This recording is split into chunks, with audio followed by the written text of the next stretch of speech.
Memastikan bantuan sosial tepat sasaran, Kementerian Sosial menggandeng Pusat Pelaporan dan Analisis Transaksi Keuangan atau PPATK. Hal ini dikarenakan pemirsa dari 28 juta rekening penerima bantuan sosial, ternyata 571 ribu penerima bansos diduga menggunakannya untuk judi online.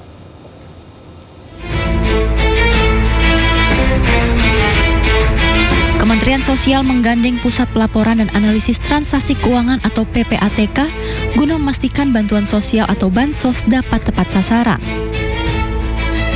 Menteri Sosial Saifullah Yusuf mengatakan usai diizinkan bekerja sama dengan PPATK oleh Presiden, Kementerian Sosial menyerahkan data yakni sebanyak 28 juta rekening penerima Keluarga Harapan atau penerima bansos kepada PPATK. Hasil dari pemeriksaan cepat oleh PPATK menyebutkan sebanyak 571 ribu rekening ditengarai digunakan untuk judi online. Nah, hasil exercise cepatnya PPATK kan itu kami ketemu kemarin hari Jumat, hari Sabtu kita masukkan 28 juta rekening keluarga penerima manfaat dari exercise cepatnya PPATK itu dideteksi ada 571 ribu penerima bansos yang ditengarai digunakan untuk judol. Guna menindaklanjuti hal itu, Gus Ipul akan mendalami lebih lanjut terkait penemuan tersebut. Karena menurutnya apabila penerima bansos menyalahgunakan bantuan tersebut, maka akan diblokir atau diganti dengan penerima lainnya. Ya, masalah judi online terus jadi sorotan. Dana yang berputar dalam praktik judi online pun tidak main-main, yaitu mencapai triliunan rupiah. Berikut data yang berhasil dikumpulkan oleh PPATK. Di awal tahun 2025, PPATK mencatat perputaran dana judi online ini mencapai 1.200 triliun rupiah. Jumlah ini diperkirakan terus bertambah jika tidak ada tindakan serius, tindakan tegas dari pemerintah. Sementara itu jumlah pemain judi online di tahun 2025 ternyata sudah mencapai 8,8 juta rupiah. Maksud kami 8,8 juta orang. Mereka berasal dari berbagai kalangan. Tapi mirisnya pemirsa, 71,6% pemain judi online ternyata berpenghasilan di bawah 5 juta rupiah.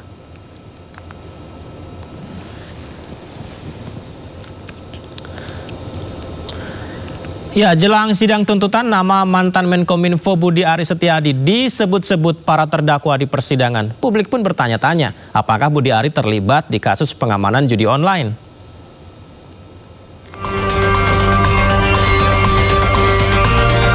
Pembacaan sidang tuntutan untuk kasus pengamanan situs judi online Kominfo yang melibatkan 9 orang terdakwa yang merupakan ex-pegawai Kemenkominfo akan segera digelar. Sebelum sidang tuntutan, nama mantan Menteri Komunikasi dan Informatika Menkominfo Budi Aris Setiadi sering disebut terdakwa dalam persidangan. Dijelaskan gimana? Ya, tenang aja Pak, pimpinan udah tahu, yang paling atas tahu. Oke. Pak Menteri Pak. Oke, itu Adi yang jelasin. Ya, Adi yang mengatakan begitu kepada saya. Kami juga punya grup dengan Pak Dirjen. Dengan Pak Dirjen grup apa itu? Ada grup WhatsApp juga. Nah, kemudian ada arahan khusus juga dari Pak Menteri. Arahan khusus di mana atensi website judi online yang masuk langsung ke beliau itu bisa langsung bypass ke ketua tim tanpa melalui dirjen dan juga direktur. Jadi Menteri bisa perintahkan kamu langsung? Bisa langsung, Yang Mulia. Tanpa melalui direktur dan dirjen? Betul, dan saya juga bisa langsung melaporkan hal tersebut ke Pak Menteri. Sehingga sejumlah pihak meminta Budi Ari dihadirkan dalam persidangan. Apakah perlu dari penegak hukum ini untuk memanggil Budi Ari untuk diperiksa begitu, Bang?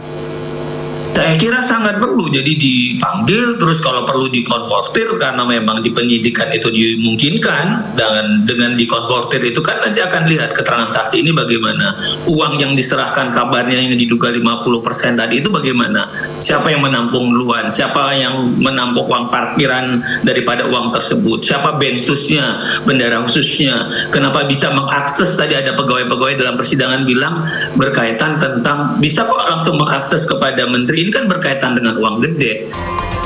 Namun, dugaan keterlibatan Budi Ari dibantah Wakil Ketua Umum Projo, Damanik. Berdasarkan omongan Adi Kismanto yang menjual-jual, membawa-bawa nama menteri untuk kepentingan mereka supaya bisa bermain ataupun mengamankan situs judi online di Kominfo. Jadi sama sekali Pak Budi Ari pada saat itu menteri tidak mengetahui sama sekali apa yang mereka lakukan, tidak menerima apapun dari situs judi online maupun dari siapapun, termasuk dari orang-orang Kominfo ini. Jadi sidang tuntutan akan digelar besok 9 Juli 2025 di Pengadilan Negeri Jakarta Selatan. Ya, merebaknya dugaan praktik prostitusi kali ini pemirsa di Ibu Kota Nusantara atau IKN Kalimantan Timur membuat Menko Bidang Pemberdayaan Masyarakat Abdul Muhaimin Iskandar atau Caimin terkaget-kaget. Caimin mengatakan perlu dicek ke lokasi untuk menindaklanjuti kebenarannya.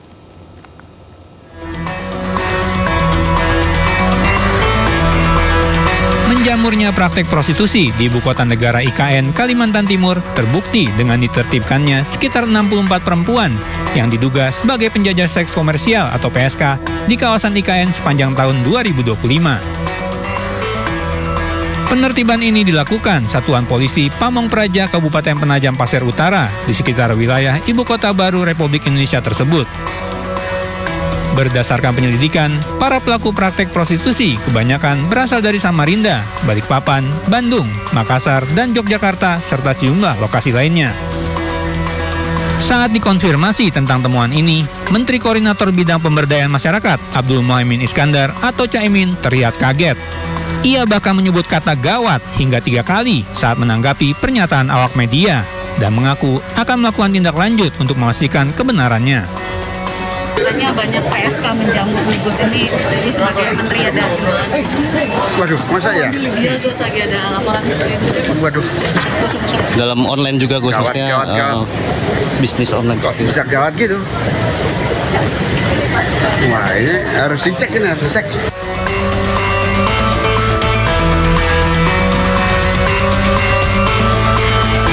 Pemirsa, Barreskrim Polri siap gelar perkara khusus kasus dugaan ijazah palsu Jokowi. Diskusinya kami hadirkan usai jeda. Tetaplah bersama kami di Sindo Prime.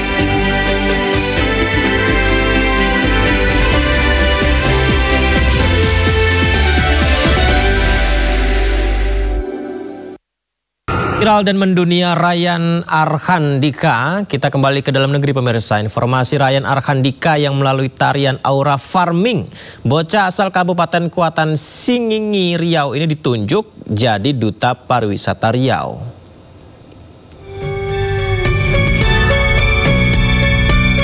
Aura farming yang mendunia ini viral dengan hadirnya bocah yang menari di atas perahu dalam lomba pacu jalur di Kabupaten Kuantan Singingi Riau.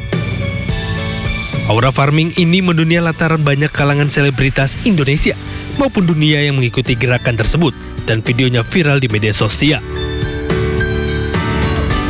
Ryan Arhandika, bocah viral yang tariannya diikuti banyak orang. Berkat prestasinya ini, Dika yang baru berusia 11 tahun itu diundang ke kantor Gubernur Riau untuk ditunjuk sebagai Duta Pariwisata. Nggak nyangka sebelumnya ya? Udah berapa lama ini pacu jalur sebagai apa? Sebagai onjai berapa lama? 2 tahun. 2 tahun. Nah. Apa sih sisi tersulit atau yang membuat pacu jalur ini menarik buat adik sendiri? Asik nggak kira-kira? Asik. Asik. Apa yang susah kira-kira? Menyeimbangkan badan atau gimana? Menyeimbangkan badan susah. Tak hanya menjadi Duta Pariwisata, Dika juga menerima bantuan uang pendidikan senilai 20 juta rupiah dari pemerintah Provinsi Riau. Bantuan ini diserahkan langsung oleh Gubernur Riau Abdul Wahid.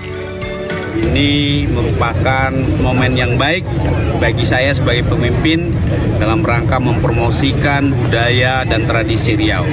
Beliau jasanya besar. Orang selama ini hanya mengenal sebahagian saja tentang kebudayaan Riau. Salah satunya adalah pacu jalur yang ada di Kuantan Sengingi. Hari ini hampir semua orang membuka mata bahwa tradisi dan budaya sangat berkembang di Riau, terutamanya pacu jalur.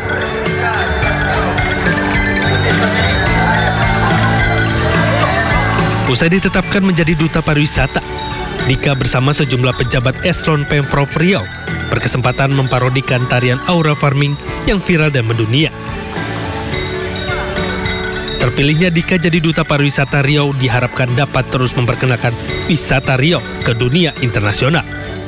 Dari Pekanbaru Riau, Indra Yusri.